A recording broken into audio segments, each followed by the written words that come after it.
mari pourtant. La jalousie est cause que l'on vit en tourment. La jalousie est cause que l'on vit en tourment. Et ma sœur la cadette. Il y a un petit oisillon qui, à chaque fois qu'il voit le héron, il lui fait tapon, tapon. Je suis pas un tapon, moi, je suis pas un tapon. Et tous les jours, tapon, tapon. Moi, je vais lui apprendre qui je suis, dit le héron. Et ce soir-là, le petit oiseau, il fait tapon, tapon. Héron, héron, petit, pas tapon. La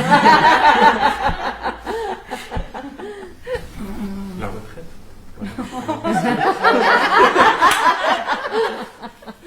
La réussite? Non.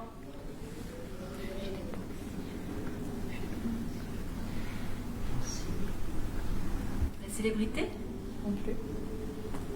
Redis une fois encore, s'il te plaît. Elle est le refuge des pensifs, l'objectif des ambitieux. La nuit? Non, mais t'es pas loin. Ah. La lune. Oui.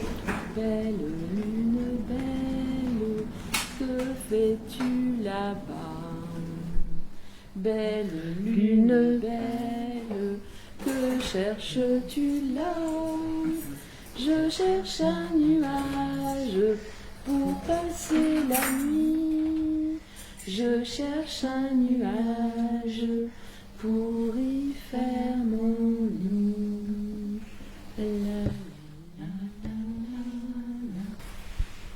C'est vrai que ce que je vais faire avec un tout petit oiseau comme ça fait même pas une bouchée, même pas une brochette, rien du tout, quoi. Il dit, bon, d'accord, vas-y, dis-moi ta première vérité. Alors l'oiseau lui dit, eh bien voilà, la première vérité, c'est qu'il ne faut jamais, jamais rien regretter.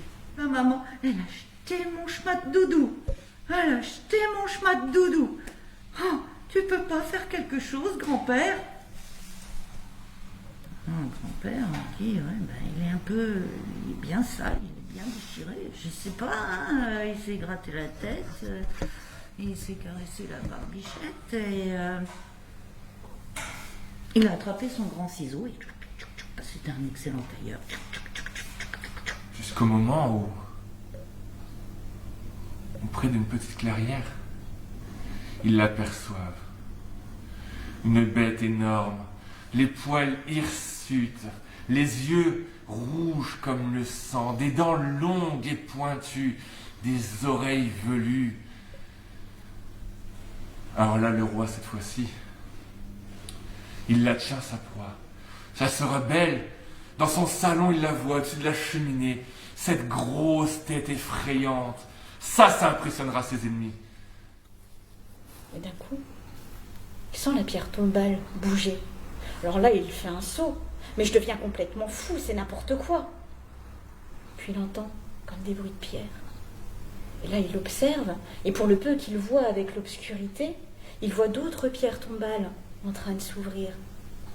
Il se dit, mais je suis dans un véritable cauchemar. Et là, il reste un petit peu caché, mais il continue à observer. Il voit notamment la pierre tombale la plus proche de la sienne, sur laquelle c'est écrit Jean Dubois. Et on voit sur l'épitaphe Père aimant, mari fidèle, homme travailleur et courageux. Dans une maison tout en bonbons, vivait un grand-père chocolat et une grand-mère sucre. Grand-père chocolat et grand-mère sucre, ils s'aimaient. Ils s'aimaient très très très fort.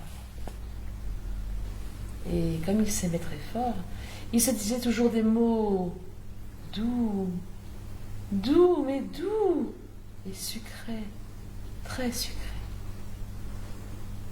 Mais un jour, grand-père chocolat et grand-mère sucre se sont fâchés. Et là, ils se sont dit des mots piquants, très piquants. Mais quand même, il est encore fatigué. Il a les jambes en compote, on pourrait dire. Il a les pieds tout endoloris. Et pas après cette marche sous la chaleur, ses jambes sont gonflées. Il se dit, j'aimerais bien un petit massage. Ça me ferait du bien, un petit massage. Pouf! Apparaît une jolie fille, avec de longs cheveux noirs, des yeux de velours. Elle a un beau sari, un sari soyeux, vert amande. C'est la couleur qu'il préfère. Il est dans tous ses états. Un petit massage. En plus, quand elle s'approche, elle est toute auréolée des odeurs, des huiles qu'elle porte sur le côté, dans un panier sur sa hanche. J'étais bien fatiguée, petit bouton de rose. J'étais bien fatiguée, petit bouton doré. J'étais bien fatiguée, petit bouton de rose.